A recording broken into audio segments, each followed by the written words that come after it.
tal? ¿Cómo están todos? Nuevamente muy agradecidos nosotros de que estén acompañándonos en una sesión más de Café con Piquete. En esta ocasión he dedicado simultáneamente a varias cosas, al gran jazzista Charlie Parker, pero también al gran Julio Cortázar, que le dedica un prodigioso cuento del que hoy vamos a hablar, que se llama El Perseguidor. Entonces, hoy Carlos y yo les deseamos, que además es cumpleaños de Carlos, dicho sea de paso, ¿no? Les deseamos a todos que seamos hoy verdaderos perseguidores de la realidad, ¿no? Deseamos que sigamos los pasos, o por lo menos los intuyamos y los valoremos de este gran artista que fue Charlie Parker. Quisiera empezar haciendo dos referencias. Uno fue el asunto de las circunstancias en las que surge, ¿no? Digamos, el árbol con todas sus ramificaciones de lo que fue el jazz de posguerra, ¿no? La exuberancia de corrientes y de músicos, la confluencia de músicos verdaderamente excepcionales.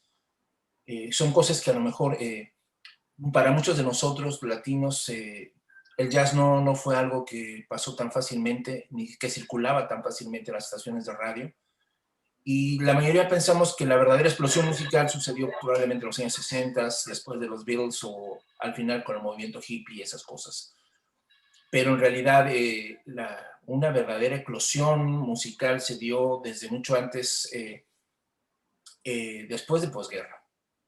A finales de los años 40 surgen estos movimientos, estos músicos, particularmente algo que se llamó el bebop, que era este frenesí musical increíble, con un virtuosismo y con unas cadencias que rompían, digamos, las expectativas y los oídos de todo el mundo, porque era algo que no se podía bailar.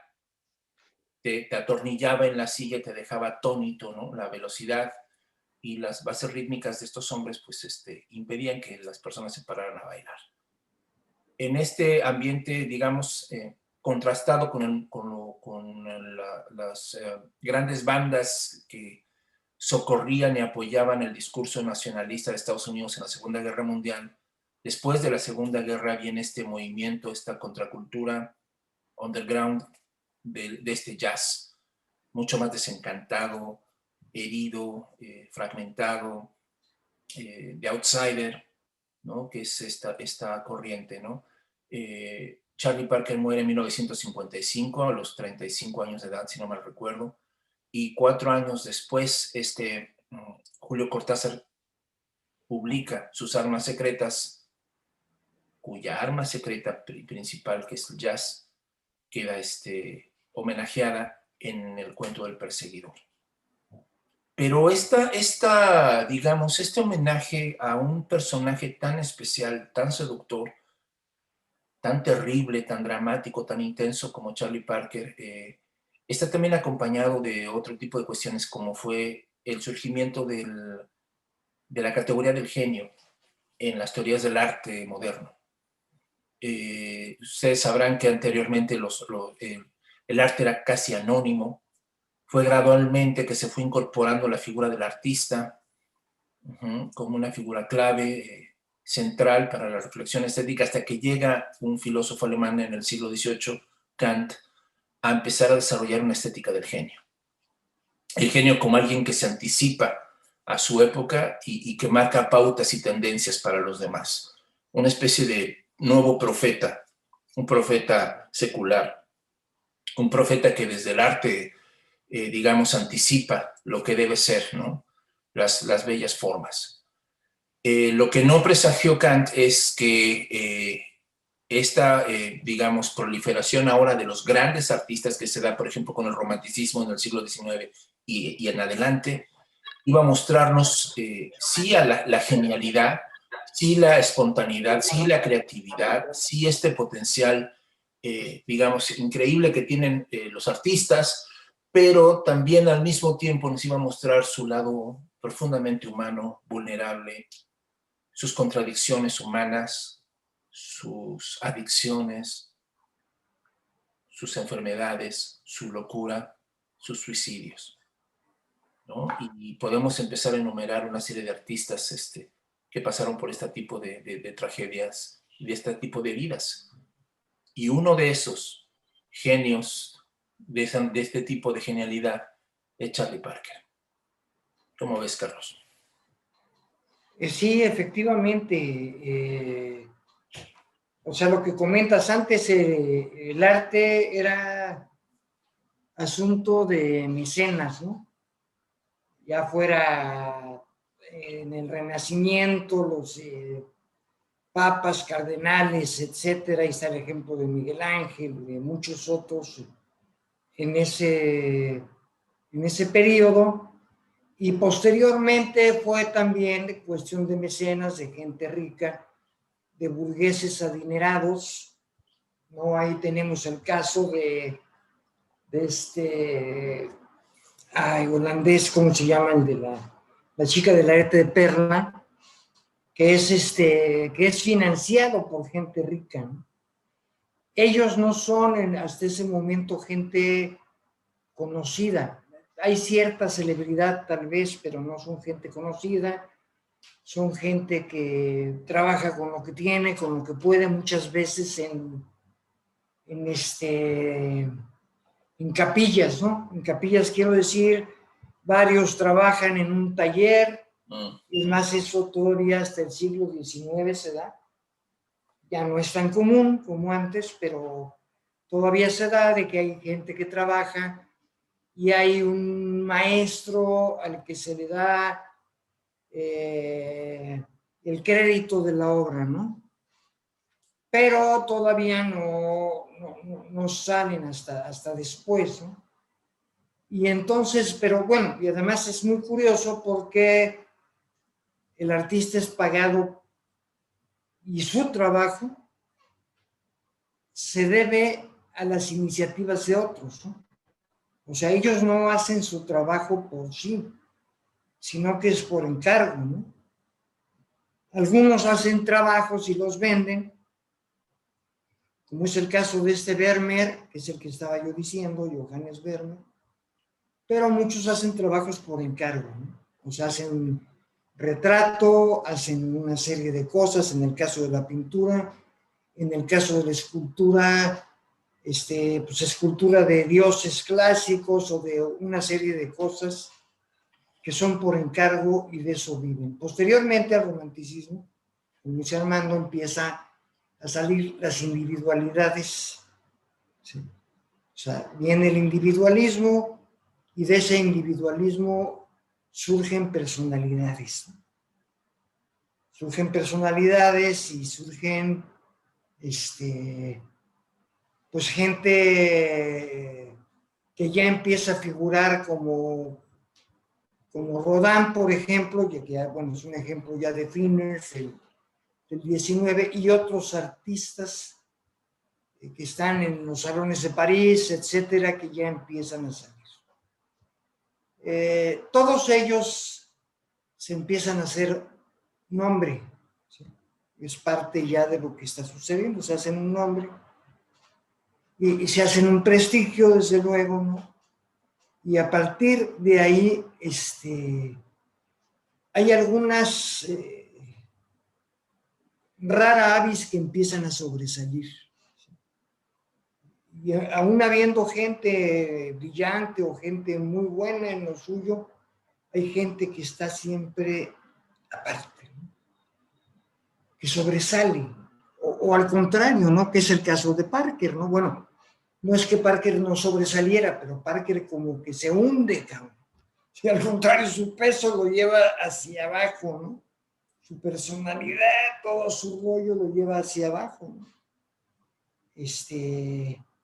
Es más, tanto es así que voy a contar una anécdota de un tipo que conocí, que una vez en mi casa le puse una grabación de Charlie Parker y me dijo que eso era música de supermercado, ¿no? Este tipo, pues, escuchaba ópera, que es, como dice Nietzsche, es la imitación pedorra de la tragedia griega, ¿no?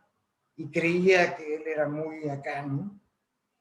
Lo cual no tiene nada que ver, o sea, el jazz es otra cosa, el jazz o sea, hay quien dice que el jazz es la música europea traída a América, ¿no? Y yo no lo veo de esa manera, nada más. O sea, sí, claro.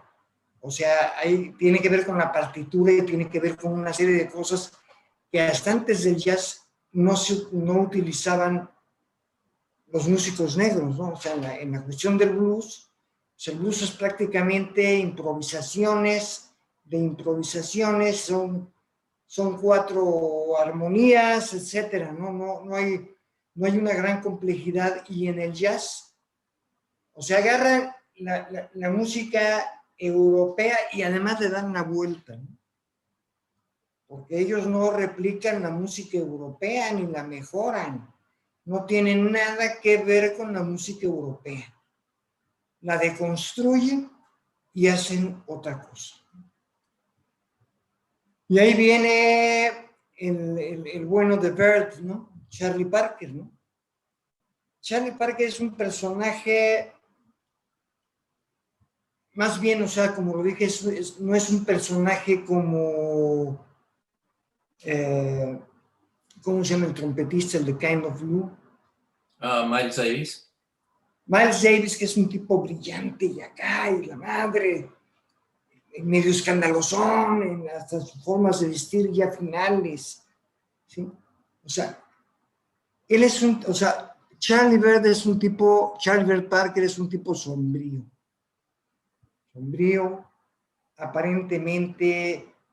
que aparentemente no sobresale, o sea, como personalidad, o sea, como persona, no es un tipo feo, digamos, ¿no?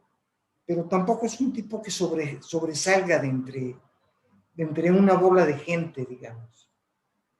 Pero entre los músicos es Dios, cabrón. Es un tipo que está muy adelante, o sea, muy adelante de su tiempo, cosa que tiene que ver con lo que dijo Armando, muy fuera de ahí. O sea, en una de las partes del libro dice, o sea, está tocando, o dice que está tocando este cuate, y dice, ¡chin!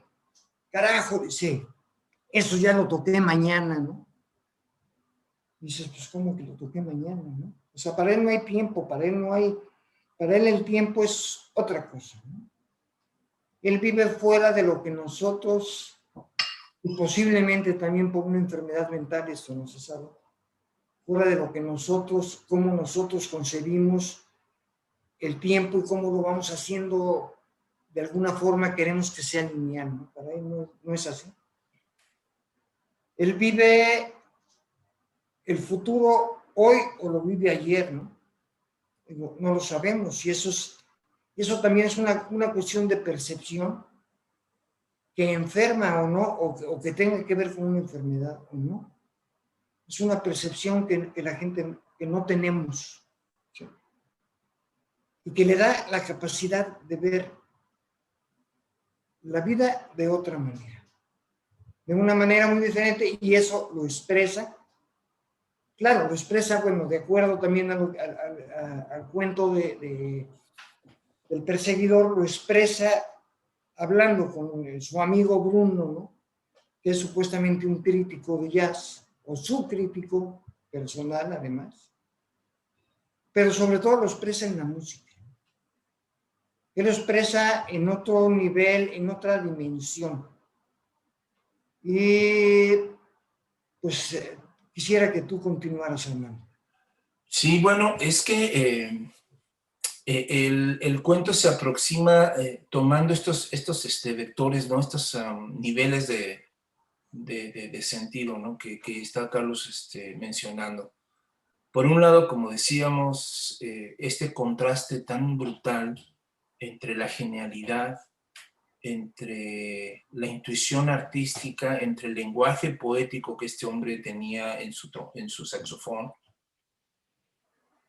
y por el otro lado, toda la vulnerabilidad, toda la agonía, toda la miseria, todo el sufrimiento que pesa sobre alguien así, con una adicción a cuestas, con problemas de salud serios, con pérdidas muy dolorosas en su vida, ¿no? Y cómo justamente que es lo que probablemente las teorías del genio tradicionales no veían, que era justo desde la herrumbre, desde la marginalidad, desde, diríamos, ¿no?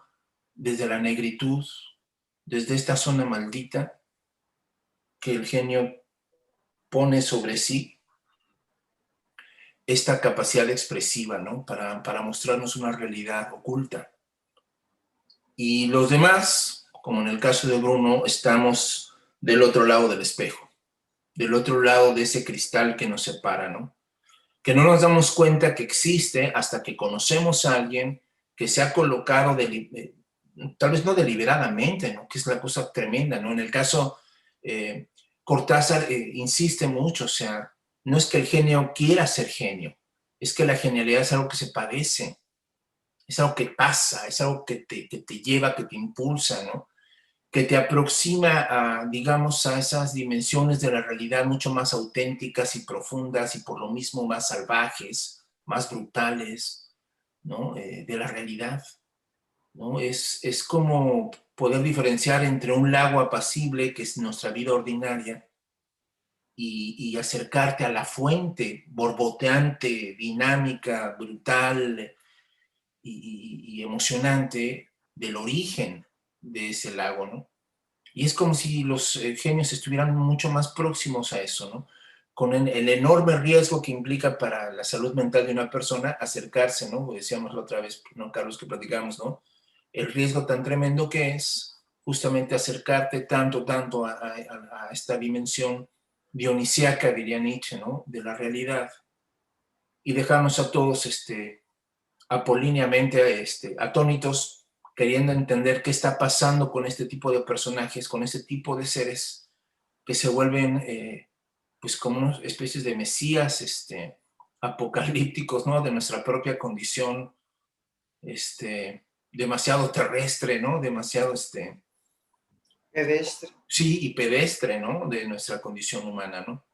Entonces, esa parte es bestial en el cuento. Si ustedes tienen la oportunidad de leer este cuento, ustedes van a poder deleitarse trágicamente con estas descripciones que hace Cortázar de este hombre, ¿no? De su salud mental, de su salud física, de sus problemas de adicción, de, de este lado oscuro, que es algo fascinante en el cuento, como Cortázar nos hace meternos al lado sombrío de la creación del genio. A estos momentos dramáticos cuando él está grabando y cae de bruces o empieza a delirar o empieza a alucinar o empieza a entrar en esta dimensión casi metafísica, ¿no?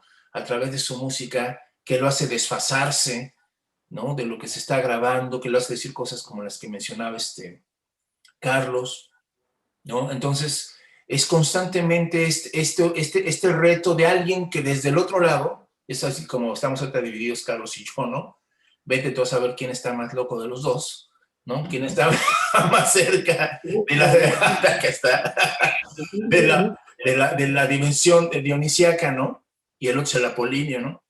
Entonces, es como si constantemente Bruno, que bien pudiera ser una especie de reclamo inconsciente del mismo Cortázar, porque el mismo Cortázar no pudo ser ese artista que quiso jazzista, ¿no? En este sentido.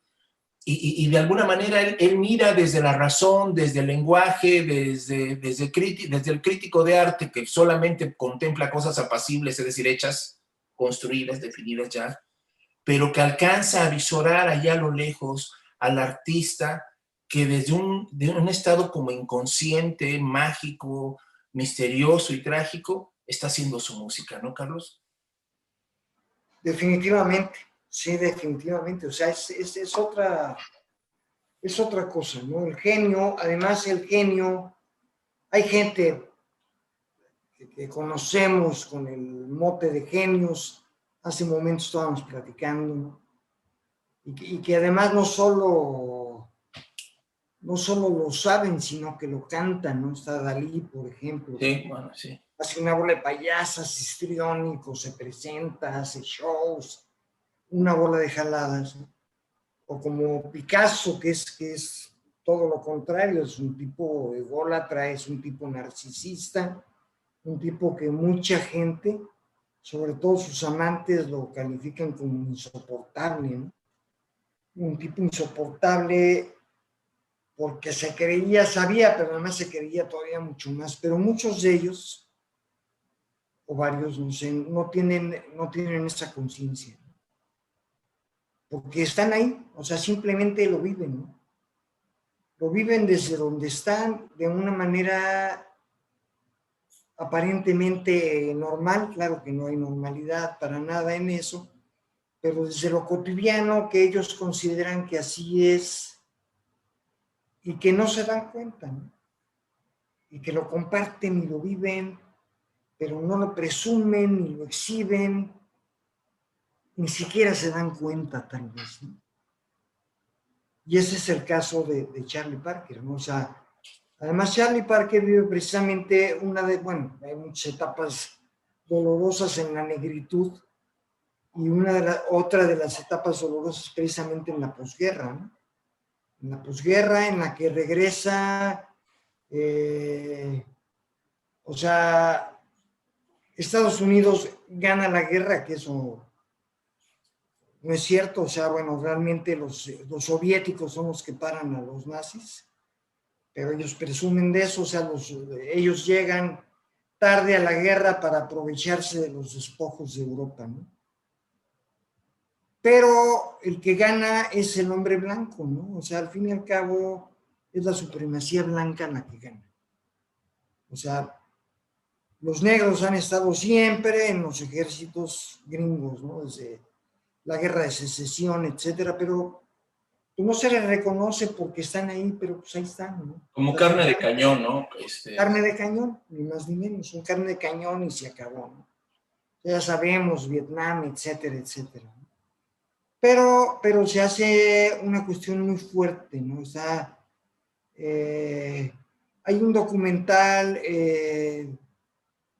acerca de Miles Davis, ¿no? Por cierto, que está tocando en un club en Nueva York, en X parte, y sale del club en su intermedio, deja de tocar y sale a fumarse un cigarro, y pasan dos policías blancos y dicen: ¿qué haces aquí, negro? Pues es que aquí toco yo. Que no, que tú, que a ver ese cigarro. Se lo arrebatan y lo agarran con los pinches palos de la policía. Lo dejan sangrando, cara. Hay fotos de esos, así las vi. Fotos de que está él sangrando. Entonces, esa era la condición de los negros. Y por otra parte, Parker no está exento de eso. O sea, cuando vive, desde luego los europeos son también una manga de racistas. Y cuando vive en París, por ejemplo, que por su adicción y por su adicción a la heroína y su alcoholismo llega a caer preso algunas veces, y lo tratan como piltrafa, como mierda, digamos, ¿no? Porque esa es la situación y eso es lo que él vive, y él en apariencia no sabemos qué pensar. Digo, seguramente se siente de la fregada, pero en apariencia lo vive como una maldición que le tocó y que tiene que vivir, ¿no? Y es terrible, ¿no? Y es terrible además porque esos tipos otra vez son dioses en el escenario, ¿sí? O sea, la gente en París se volvía loca con este cuate, como con varios otros negros, pero él, y en la calle es un negro. Exactamente. Es un negro más, un negro cualquiera, un pinche negro, ¿no? Drogadicto además, ¿no? Y además drogadicto y alcohólico, o sea, un vale mierda, ¿no? Sí. Y entonces, o sea, todo eso es sufrimiento, o sea, todo eso es un sufrimiento a la que, pues la mayoría no hemos estado expuestos, o por lo menos no así los que estamos a cierto nivel, o sea, de burgués clase mediero, pues no nos tocó, ¿no? A lo mejor sí hubo algunas problemáticas, yo las tuve, pero no a ese nivel, ¿no? Entonces es un sufrimiento que Parker lo traduce en notas, ¿no? Parker toma su saxofón y ese sufrimiento, ahora sí que ese sufrimiento sufre un cambio en su saxofón. Él monta sobre sus notas, se va cabalgando sobre sus notas y es otro, ¿no? Porque además esa es la vida del genio. El genio no está ahí cuando toca, o sea, el genio no está ahí. O por lo menos el hombre, el genio sí, pero el hombre no está ahí. El hombre es parte de su instrumento y el genio que no está ahí es el que está tocando. Está, pero no está, digamos, ¿no? Está en otro nivel, en otro pedo, en otro cielo, ¿sí? En una dimensión que la mayoría no tenemos ni idea de qué se trata. Exactamente. La mayoría no sabemos ni qué es, ni de qué se trata, y por eso no falta un idiota que diga que es música del supermercado, ¿no? O sea, de una manera totalmente prejuiciada, estúpida y creyendo además que tiene un oído que no tiene, ¿no? Pues si no es capaz de distinguir, ¿sí? Lo bueno en ese sentido, pues es porque el tipo es simplemente un presuntuoso que cree que porque oye ópera ya está acá, ¿no? En el no sé Sí, dónde. en O el libro. sea, y es un pobre idiota, ¿no? Y es muy difícil escuchar. O sea, el jazz, a mí en lo personal, el jazz en sí me costó trabajo. Yo supuestamente era muy de avanzada cuando joven, ¿no? Todo. Y me acuerdo que el primero que me acuerdo que escuché, a lo mejor no fue el primero que escuché, fue un disco que llevó el hermano de un amigo de McCoy Tyner, ¿no? Y entonces puso el disco y este cuate estaba acá y yo no supe ni qué pasaba. Claro. Desde Sí, luego, sí, sí, sí. te llevan. Desde luego yo tuve que decir, pues que estaba poca madre, ¿no? Qué elegancia, que no, pues yo no entendí un carajo, ¿sí? Porque además, esta música tiene que ver con experiencia. O sea, no es una música y mucha otra, no digo, no es la única, pero tiene que ver con la experiencia que tú tienes en la vida y con la experiencia de lo que tú hayas escuchado. Porque si tú te vas con el reggaetón y mamás, pues no vas a ver jamás, ¿no? O igual otras cosas, ¿no? No tan bajas como el reggaetón, pero pues igual otras que... Sí te extremaste, cabrón, o sea, sí está muy... Sí, Está un poquito. de plano, muy güey, estaba escuchando el, bueno, ahorita me acuerdo. Call Me Drake, que es una pieza tradicional hebrea, y no sé por qué le estaban tocando en un lugar público, estaba saliendo de por ahí de una bolsita.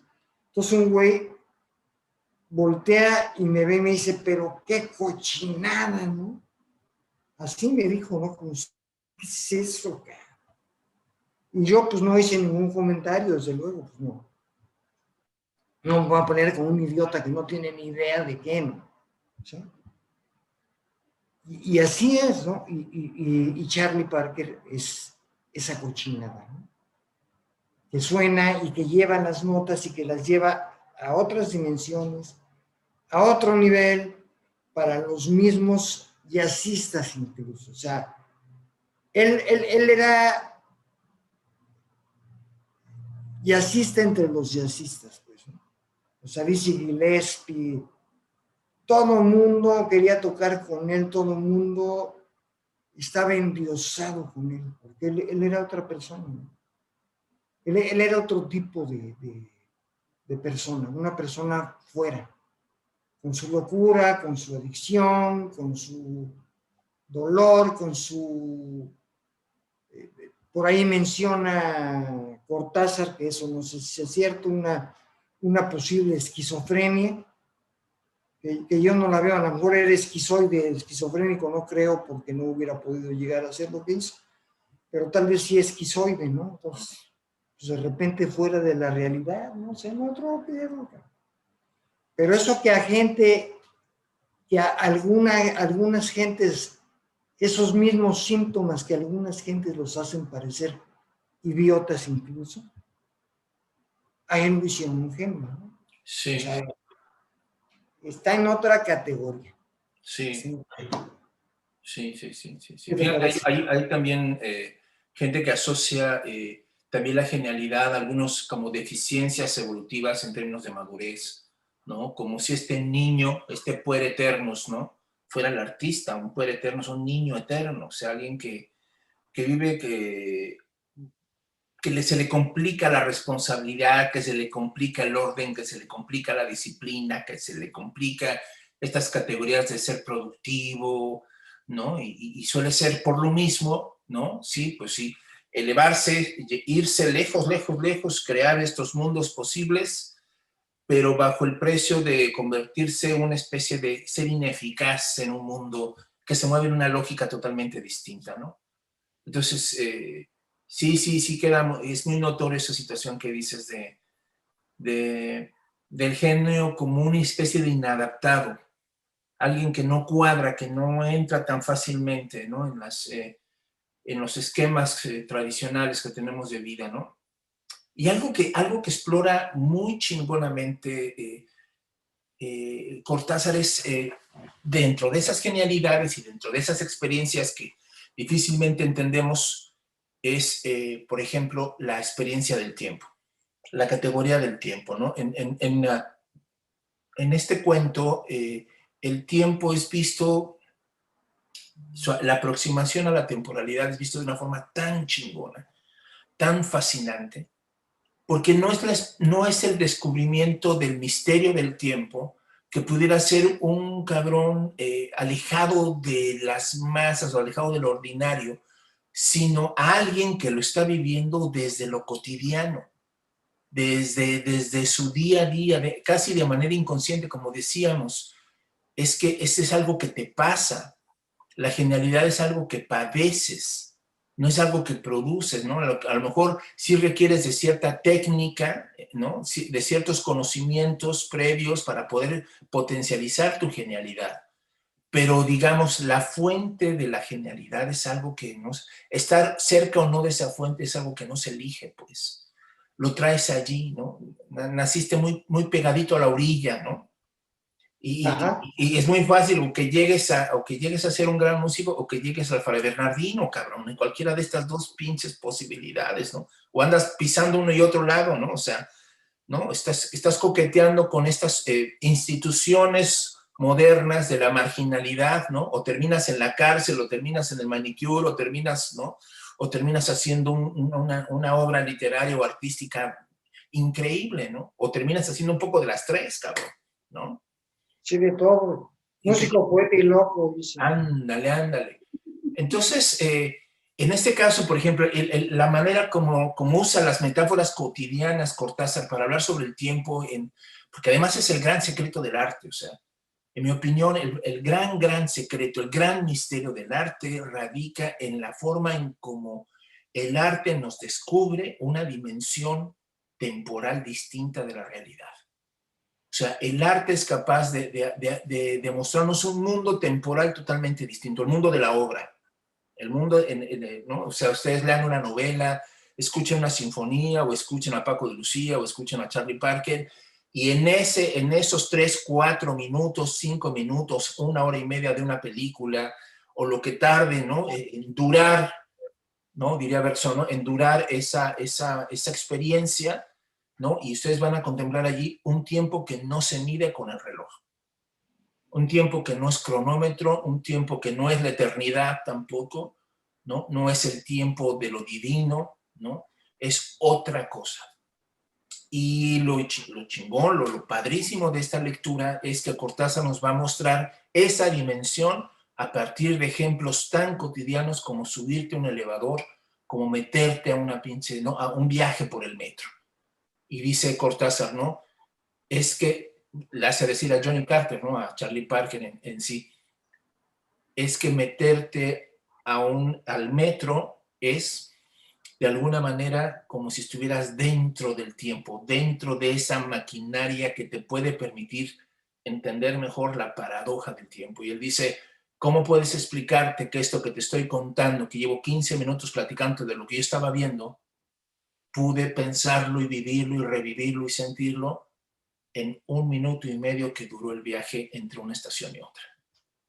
¿Cómo es posible que se pueda concentrar, que se pueda condensar el tiempo de esta forma tan prodigiosa? O al revés, que se pueda extender de una forma tan brutal que ese tipo de experiencias te haga sentir, Carlos, ¿no? Que pudieras vivir 100, 200, 300 años, ¿no? Condensados en 70, 80, 90 años de vida cotidiana, de vida de reloj y de cumpleaños, ¿no? ¿no? De pastel en pastel sí, de fiesta en fiesta, cabrón. Pero en realidad, cuando te metes a esa dimensión temporal, te das cuenta, como dirá San Agustín, ¿no? Que es en el alma donde tú mides el tiempo, ¿no? ¿Cómo ves? ¿Te sorprendió, no te sorprendió, te maravilló, no? Estas descripciones del tiempo, estas paradojas del tiempo que tiene el cuento del perseguidor. Claro, claro, sí son cuestiones que te llevan fuera, ¿no? O sea, ahorita que mencionabas el metro, y por lo regular son imágenes que te llevan, o sea, cuando vemos, ya tal vez no ahora, pero antes películas de ciencia ficción acerca del tiempo precisamente, entras en una máquina como el metro o algo así que te lleva a otra dimensión, a una parte que no hay, ¿sí? Y eso es lo que hace Cortázar, o sea, Cortázar de repente secciona el tiempo, pero no en la manera como lo tratamos o como lo vivimos, ¿sí? Sino de la manera como no lo conocemos. O sea, porque el tiempo es una manera de conocer, ¿no? ¿Y qué es? Además, el tiempo es algo realmente complejo, hablábamos, o sea, pues ya pasó el tiempo, ¿no? Deja ver si me da tiempo, o hasta el poema de hay que darle tiempo al tiempo, y etcétera, pero el tiempo no tiene una medición, digo, aparte del reloj, que es una cuestión muy, muy convencional y que no tiene que ver con los sentidos. Porque el espacio, lo que ya comentaba, ¿no? Que mides con los sentidos, mides distancias, mides alturas, bajuras, una serie de cosas, pero el tiempo no, ¿no? El tiempo no hay manera de medirlo. Entonces, las formas de expresión humanas para el tiempo son metafóricas, ¿no? Pero esas metáforas, las metáforas cotidianas, pues son muy baratas, ¿no? Bueno, son las que usamos porque son con las que nos entendemos, ¿no? Y a veces hasta las traducimos a ciertas expresiones utilitarias como el tiempo es oro, ¿no? Que no tiene nada que ver. Digo, es una expresión capitalista, ¿no? O sea, no pierdas el tiempo, sé productivo, ¿no? El tiempo es oro. Pero cuando a través de Bruno, Cortázar, nos habla de cómo ve a Charlie Parker, o sea, Charlie Parker, porque Charlie Parker es el que está fuera del tiempo, ¿no? Charlie Parker, o sea, su figura, su humanidad, ya no solo como músico, sino como ser humano, él está fuera del tiempo, es un tipo que está fuera del tiempo. ¿Cómo describe las situaciones de Parker? Es algo diferente, ¿no? Comentábamos también que por lo regular la historia que es temporal, digamos, o está basada en el tiempo, es supuestamente lineal y todo es lineal, ¿no? O sea, las narrativas son lineales, ¿no? Hacemos narrativas lineales, es que ayer cuando llegué a no sé qué y después y así creemos que es la historia, y la historia no es lineal, ni siquiera nuestra propia historia es lineal. Aunque parezca muy común, muy cotidiana, no es lineal. Y, o sea, eso de esta obsesión que tiene con el tiempo, Cortázar llega a catalizarse con Rayuela, ¿no? Rayuela es la novela de novelas en ese tiempo en la que dice Cortázar, tú puedes empezar donde quieras y seguir donde quieras y acabar donde se te pega la gana, ¿no? Y entonces rompe con la linealidad, ¿no? O sea, es una forma de romper con la linealidad, porque la mente, el problema también está en la mente es lineal, ¿no? En lo general la mente no puede entender los brincos o zigzagueos o ciertas cosas, o sea, para la mente una cosa debe ir tras la otra, así es como la podemos entender, o así es como la hemos entendido, porque tradicionalmente es lo que hemos usado. Digo, a lo mejor la mente no es lineal, pero es lo que hemos acostumbrado. Y entonces, Cortázar nos lleva a otra dimensión de tiempo, ¿no? A otra dimensión temporal que no es en la que ocurrimos cotidianamente. Sí, genial, y lo hace de una forma impresionante, ¿no? Pero además, el hecho de que poder penetrar, o sea, alguien pudiera decir, o sea, digo, de manera así como hasta antropológica, ¿no?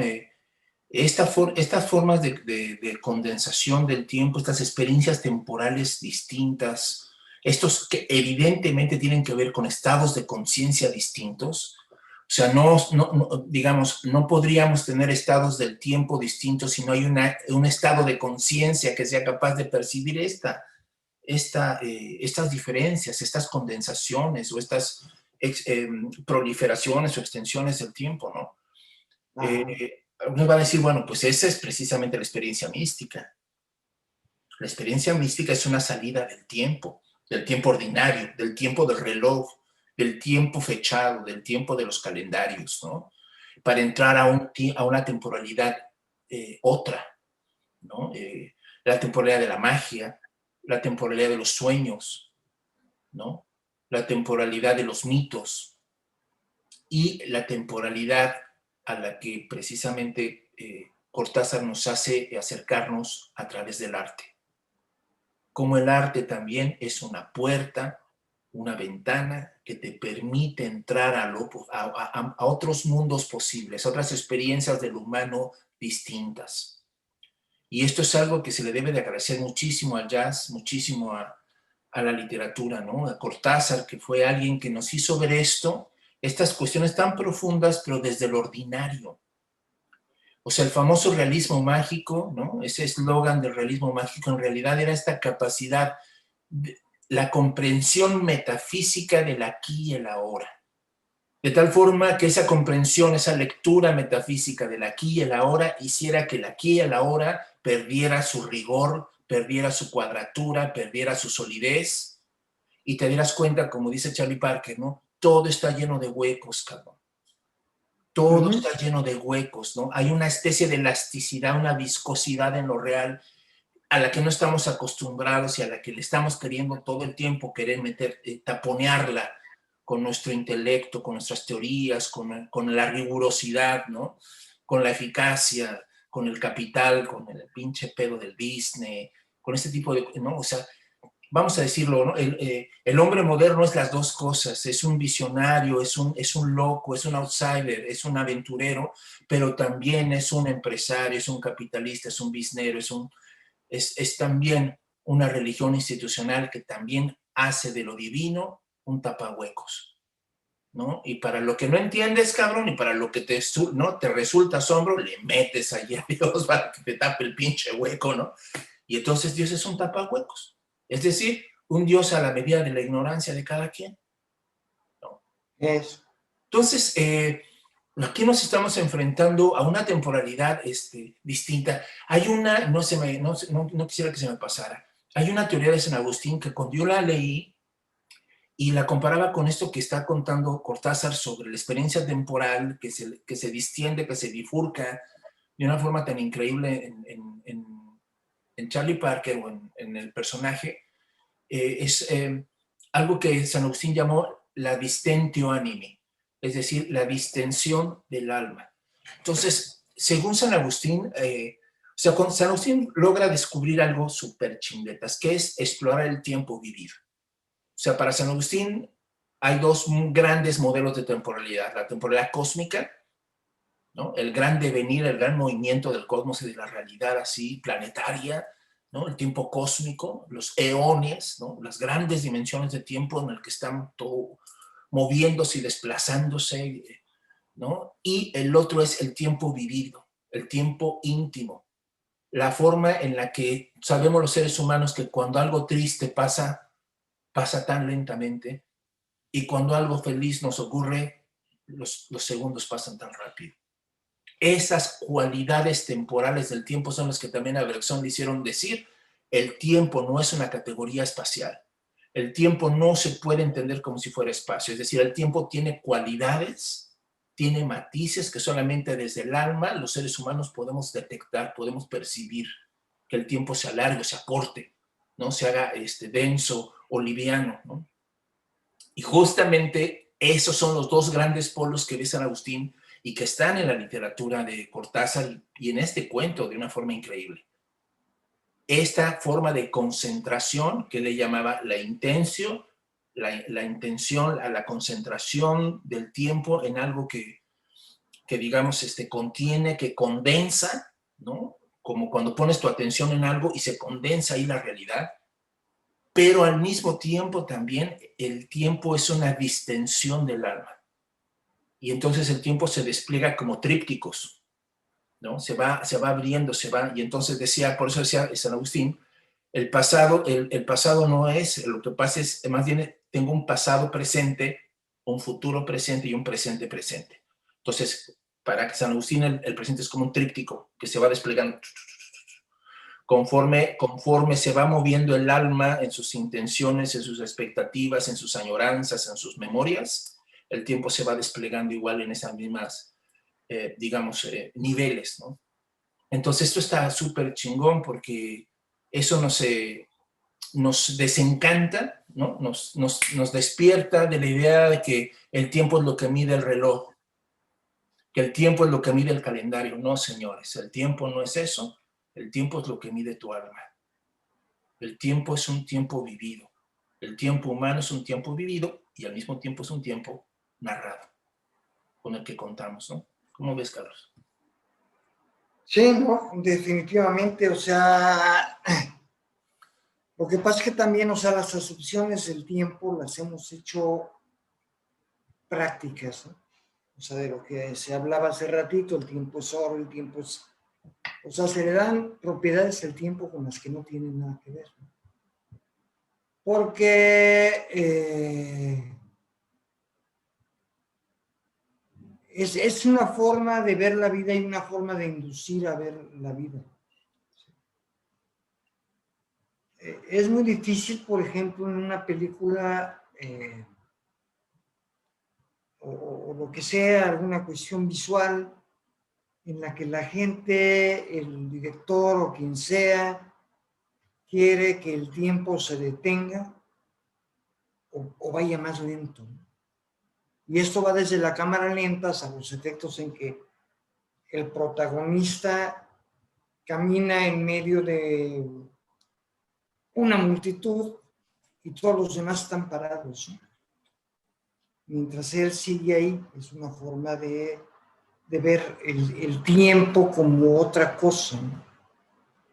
El tiempo, sí, o sea, lo que dice es cierto, o sea, el tiempo tiene que ver con el alma, el tiempo no, por eso no está en los sentidos.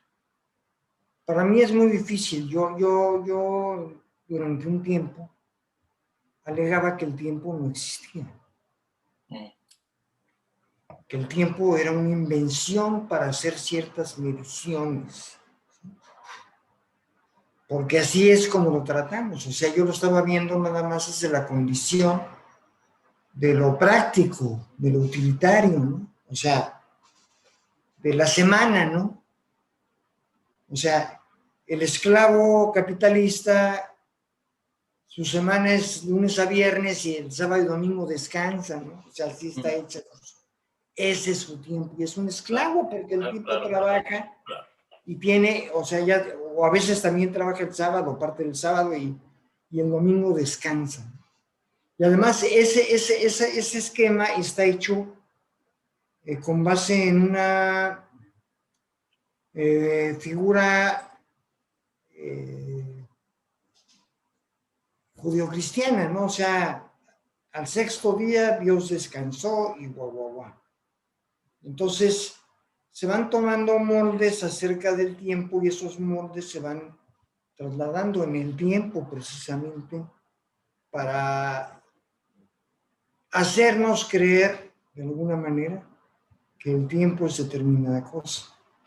Por otra parte, si no tuviéramos ciertas concepciones del tiempo que nos contuvieran, pues sería bien difícil, ¿no?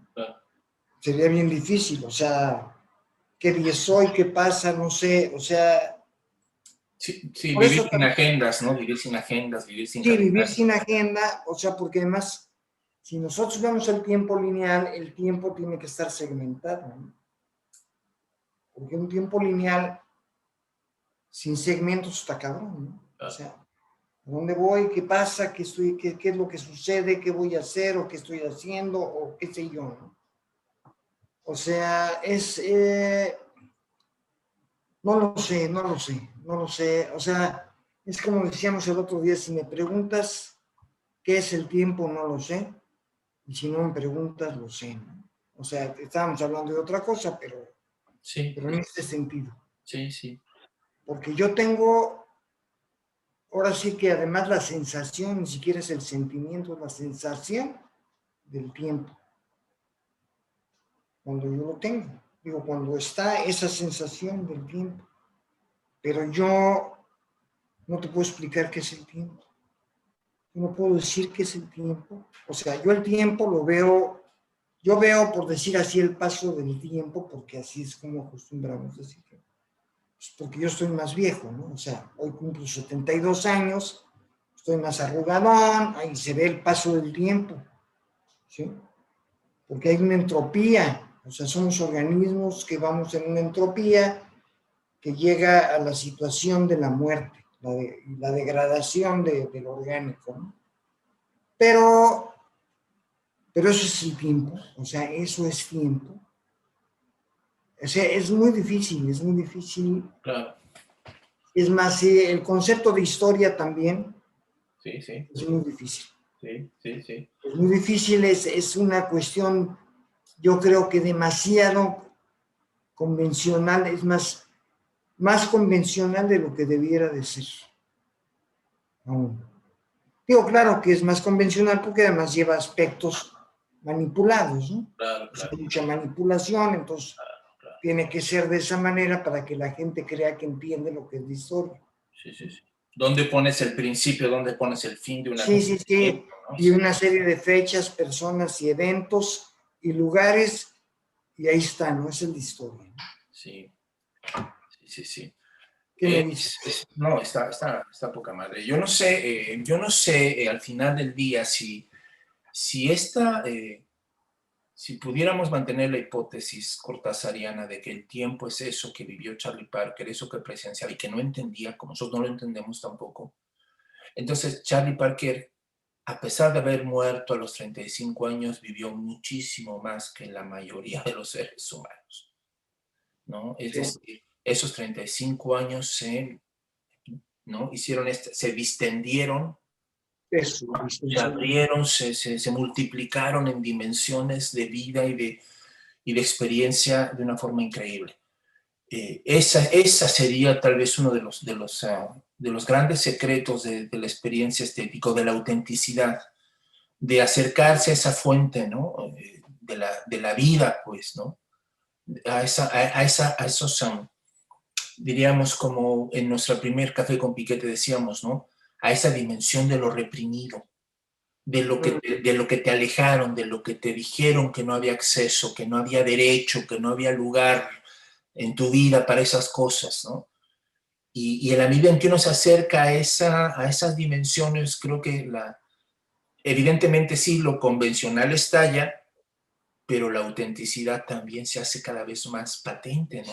Se hace cada vez más, la vida se profundiza, ¿no? El darnos cuenta, el reflexionar sobre estas cosas hace que nuestra vida quiera, ¿no? Quiera buscar hundir las raíces como los árboles, ¿no? Para encontrar el agua en lo subterráneo, ¿no? No solamente vas a encontrar oscuridad y muerte, no, también vas a encontrar mantos acuíferos, ¿no? Por debajo.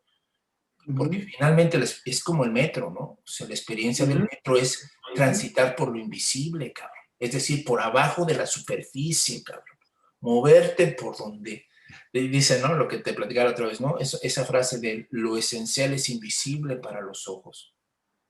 Y queremos transitar como, ¿no? O seguir las huellas, las pistas, por lo menos, y no podemos hacerlo, por lo menos estar conscientes que hubo gente como Charlie Parker que quisieron, que nos llevaron y con su música nos dan, ¿no? Atisbos desde allá, el arte en general, de esa otra dimensión, ¿no? Salvaje, brutal, pero también bella y fascinante, ¿no? De esos mantos acuíferos que hay, ¿no? Por debajo de lo que llamamos el orden normal de los días, ¿no? El orden natural de las cosas, decían. Sí. Algo que quieras concluir, mi estimadísimo. Pues digo, me deja... Todo esto me da más preguntas que respuestas, ¿no? Definitivamente haber leído el cuento de Cortázar, recordar la vida de Charlie Parker, verla a través de ese cristal que nos platica Cortázar, el escuchar su música, el vivir también en su música otra dimensión del tiempo, me lleva a más preguntas que respuestas. O sea, ese viaje en el metro de una estación a otra, en la que tú imaginas y ves miles de cosas y vives otras cosas y es un minuto y medio. Ese transitar por dentro de sí mismo, ¿no? Que es otro tipo de tránsito y que en el tiempo que conocemos no tiene nada que ver, ¿no? Y pues eso, ¿no? Y que tanto para mí Cortázar como Parker pues son genios, ¿no? Es lo que yo creo. Y eso sería lo que podría decir. Sí, concluyamos con esa idea tan chingona que acabas de compartir, ¿no? El poder intuir, acercarnos, atrevernos a acercar nuestra mirada a esa otra visión del viajero, ¿no? Que es esta, la del viajero interior, ¿no? La del viajero que justamente como el arte nos lo ha hecho ver una y otra vez, la imaginación, esta portadora, ¿no? de estos campos de exploración tan increíbles que es la experiencia humana, ¿no? Yo creo que esta es una de las cosas más hermosas que han dejado como testimonio tanto El Perseguidor, la obra de Cortázar en general, que espero que no sea esta la última vez que hablemos de Cortázar, que le dediquemos, ya mencionaste, ¿no? A Rayuela o algún otro cuento, algunas cosas increíbles que tiene este hombre, ¿no? Que nos permita ver precisamente esa metafísica, esa mirada metafísica, pero desde el aquí, desde la ahora, es decir, como en algún momento llegó a decirlo el mismo Cortázar, ¿no? Una vuelta al día en 80 mundos, Eso. ¿no? Y pues que así sea para todos los que hoy nos escucharon, que escuchen a Charlie Parker, Escúchenlo. ¿no? Que lo disfruten o que lo sufran, Sí. pero que sepan que existe más allá de Ray Conniff, ¿no? Algo que se llama Charlie Parker. Y que a todos nos, sí, y que a todos nos paró de cabeza, ¿no? Claro. Pues no sé si ya quieras despedirte, mi querido Carlos. Pues sí, me despido, espero pasar un buen cumpleaños, desde luego. Me voy a ir a echar unos taquitos de pescado con mi mujer, de marisco, muy ricos, espero. Y y nos vemos a la que sigue. Sí, y ya una vez comentamos, ¿no? Ya estará pasando también esto de las metamorfosis, ¿no? La metamorfosis, que ya Armando ya sacó la primera, que a mí me parece excelente, no porque sea mi compa ni mi amigo, pero me pareció muy bueno. Muchas gracias. Y bueno, pues ya estaremos escuchando ya habrán escuchado para entonces la metamorfosis de este viernes pasado del buen Carlos. O sea, en otras palabras, esto también nosotros ya lo vivimos el lunes, ¿no? Sí, exactamente. Un abrazo a todos, que estén muy bien. Bye.